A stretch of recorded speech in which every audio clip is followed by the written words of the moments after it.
Islamic edu global में आप सबका स्वागत है। जरा सोचिए, एक ऐसी लड़ाई के बारे में जो हुई तो थी 1300 साल से भी पहले, लेकिन जिसकी गूंज आज भी हमारी दुनिया में सुनाई देती है। आज हम उसी एक, आप कह सकते हैं, निर्णायक मोड़ की कहानी में उतरने वाले हैं। साल था 680। एक तरफ सिर्फ 72 लोगों का एक छोटा सा काफिला, और दूसरी तरफ 1 लाख सैनिकों की विशाल पेशेवर फौज। तो सवाल ये उठता है कि आखिर ये नौबत आई कैसे? इस लगभग नामुमकिन से दिखने वाले टकराव के पीछे की जो कहानी है ना, वो एक हीरो की है, एक पारिवारिक झगड़े की है और एक ऐसे बंटवारे की है जिसने हमेशा के लिए इतिहास को बदल कर रख दिया। तो चलिए सीधा इस कहानी के बीच में चलते हैं। हम आज के इराक में करबला के तपते सूखे मैदानों में पहुंच गए हैं, और उन 72 लोगों की लीडरशिप कर रहे थे हुसैन इब्ने अली, पैगंबर मोहम्मद के नवासे। वो कोई आम कमांडर नहीं थे, बल्कि एक बहुत ही सम्मानित शख्सियत थे जो उसूलों के लिए खड़े थे, जिसे वो इस्लाम का सच्चा रास्ता मानते थे, उसके लिए। और वो जो 1 लाख की फौज थी, उसे भेजा था खलीफा यजीद प्रथम ने। वो उस वक्त के विशाल उमय्यद साम्राज्य का शासक था। अब यजीद चाहता था कि सब उसकी हुकूमत कबूल करें, लेकिन हुसैन उसके शासन को बिल्कुल भ्रष्ट और जालिम मानते थे, और उन्होंने उसकी बात मानने से साफ इनकार कर दिया। पर यह टकराव इतना बड़ा क्यों था? इसकी जड़ें इतनी गहरी क्यों थी? इसे समझने के लिए हमें थोड़ा पीछे जाना होगा, लगभग 50 साल पीछे, उस वक्त में जब पैगंबर मोहम्मद का इंतकाल हुआ था। तो चलिए कहानी की शुरुआत में चलते हैं, साल 632 में। यहीं से वो बड़ा विवाद शुरू हुआ कि अगला लीडर कौन होगा। पैगंबर के दुनिया से जाने के बाद सबसे बड़ा, सबसे जरूरी सवाल यही खड़ा हो गया, अब मुस्लिम समुदाय को लीड कौन करेगा? और बस यहीं पर सोच में एक बुनियादी फर्क सामने आया, जिसने 2 बड़े गुट बना दिए। एक तरफ थे शिया, जिनकी सोच थी कि लीडरशिप पैगंबर के परिवार से ही, उनके खून के रिश्ते से ही आनी चाहिए, और दूसरी तरफ थे सुन्नी, जिनका मानना था कि लीडर को काबिलियत और सबकी सहमति से चुना जाना चाहिए। शुरू में तो सुन्नी विचारधारा को ज्यादा समर्थन मिला, लेकिन जब आखिरकार अली खलीफा बने तो ये जो तनाव था, ये इतना बढ़ गया कि गृह युद्ध शुरू हो गए, और इसी दौर को फितना कहा जाता है। पहले फितना का अंत बहुत दुखद हुआ 661 में अली की हत्या के साथ, और इस घटना ने एक नई और बहुत शक्तिशाली ताकत के लिए रास्ता खोल दिया, एक ऐसे शासक के लिए जिसे कई लोग जालिम मानते थे।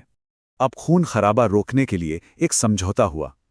अली के बेटे हसन ने अपने विरोधी मुआविया को सत्ता सौंप दी, लेकिन एक शर्त पर कि मुआविया इसे एक खानदानी हुकूमत नहीं बनाएगा। इस समझौते से उमय्यद खलीफा की शुरुआत हुई, और कुछ वक्त के लिए एक अजीब सी, बेचैन करने वाली शांति कायम हो गई। लेकिन मुआविया ने वो समझौता तोड़ दिया और अपने बेटे यजीद को अपना वारिस बना दिया। ये उस समझौते का सीधा सीधा उल्लंघन था, एक ऐसा कदम जिससे खलीफा का पद अब एक बाप दादा की जागीर बन गया, एक खानदानी राजशाही। दिलचस्प बात यह है कि खुद मुआविया भी जानता था कि हुसैन को नुकसान पहुंचाना कितना खतरनाक हो सकता है। उसने अपने बेटे यजीद को चेतावनी भी दी थी कि हुसैन से संभल कर पेश आना, उसका खून मत बहाना, क्योंकि वो मोहम्मद का नवासा है। लेकिन यजीद ने हुसैन से वफादारी की शपथ की मांग की, और हुसैन ने ऐसे शासन को मानने से साफ इनकार कर दिया, जिसे वो जालिम और इस्लाम के उसूलों के खिलाफ मानते थे। और बस यहीं से उस आखिरी टकराव की जमीन तैयार हो गई। तो यहाँ ये बात समझना बहुत जरूरी है कि हुसैन की ये लड़ाई सत्ता या ताकत के लिए नहीं थी, वो अपने उसूलों के लिए, अपने सिद्धांतों के लिए खड़े हुए थे। हुआ ये कि इराक के कूफा शहर से हजारों खत आए, जिनमें हुसैन से यजीद के खिलाफ बगावत की अगुवाई करने को कहा गया। तो हुसैन अपने परिवार और कुछ साथियों के साथ कूफा की तरफ चल पड़े। लेकिन ये एक जाल था। यजीद के गवर्नर ने कूफा में बगावत को कुचल दिया, और जिन लोगों ने हुसैन को बुलाया था वो सब पीछे हट गए। नतीजा, हुसैन का काफिला रास्ते में ही यजीद की फौज ने रोक लिया और उन्हें करबला के रेगिस्तान में घेर लिया गया। और फिर शुरू हुई घेराबंदी। कई दिनों तक उस झुलसा देने वाली रेगिस्तानी गर्मी में हुसैन और उनके परिवार का पानी बंद कर दिया गया, उन्हें फुरात नदी तक जाने से रोक दिया गया। सोचिए, हालत इतनी खराब थी कि 9वें दिन हुसैन ने अपने साथियों से कहा कि जो जाना चाहे रात के अंधेरे में जा सकता है, पर एक भी इंसान उन्हें छोड़कर नहीं गया। और 10वें दिन करबला की जंग शुरू हुई। और वो दिन था मुहर्रम महीने का 10वां दिन। वो दिन जब ये सब एक बेहद दर्दनाक अंजाम तक पहुंचा। एक एक करके उनके साथी और परिवार के लोग कमाल की बहादुरी से लड़े और शहीद होते गए। उनके बेटे अली अकबर भी शहीद हो गए। यहां तक कि उनके भाई अब्बास इब्न अली, जो अपने भाई के लिए वफादारी की एक मिसाल बन गए, वो भी शहीद हो गए।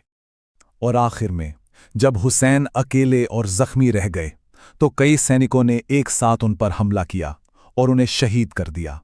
उनका सर कलम करके यजीद के सामने पेश किया गया।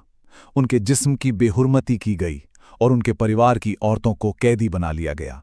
तो हाँ, जंग के मैदान में ये एक हार थी, लेकिन असल में ये एक बहुत बड़ी नैतिक जीत साबित हुई। इस एक घटना ने शिया सुन्नी के बीच की दरार को और भी गहरा कर दिया। ये जुल्म के खिलाफ लड़ने का एक बहुत बड़ा सिंबल बन गई। इसने आगे चलकर कई बगावतों को हवा दी, जिनकी वजह से उमैयद खलीफा का पतन हुआ, और इसी से मुहर्रम की वो रस्में शुरू हुईं जिनमें आज भी लाखों लोग हुसैन की शहादत का गम मनाते हैं। तो ये सवाल आज भी कायम है कि कैसे लगभग 1400 साल पहले एक इंसान का अपने उसूलों पर अड़े रहना आज भी हमारी दुनिया पर इतना गहरा असर डालता है। करबला की विरासत सिर्फ इतिहास की किताबों में नहीं है, ये कुर्बानी और सिद्धांत की एक जिंदा कहानी है जो आज भी सियासत, मजहब और पहचान को लगातार प्रेरित भी करती है और प्रभावित भी। चैनल को सब्सक्राइब जरूर करें।